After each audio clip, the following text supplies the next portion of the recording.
అన్ని దానముల కంటే గొప్పది అన్నదానం అంటారు కదా, అటువంటి అన్నదానానికే సంబంధించిన అన్నపూర్ణాదేవి రోజు ఈరోజు 3వ రోజు అవతారం అంటారు కదా నవరాత్రుల్లో. ఎంతమంది పూజ చేసుకున్నారు అన్నట్టు, మీరు ఏం ప్రసాదం నైవేద్యంగా పెట్టారో నాకు కామెంట్లో తెలియజేయండి. నేనైతే బెల్లం అన్నాన్ని అయితే చేసేస్తున్నాను అనమాట.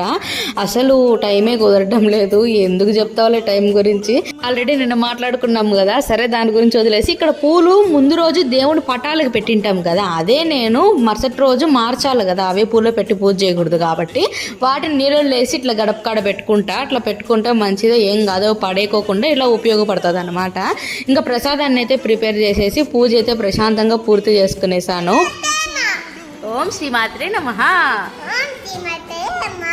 అసలు ఈరోజు కుమారి పూజ అని 4 ఏళ్ల పాపని పూజ చేస్తారనమాట. నేను వైశ్విక చేద్దాం అనుకున్నా, అంటే అమ్మవారే మన ఇంటికి వచ్చినట్టు భావించి కాళ్ళకు పసుపు పెట్టి నైవేద్యం పెట్టి పూజ చేయాలి. అసలంటే అసలుకే కుదరలేదు, మామూలు పూజ చేసుకున్నా. వీడియో నచ్చితే లైక్ అండ్ సబ్స్క్రైబ్.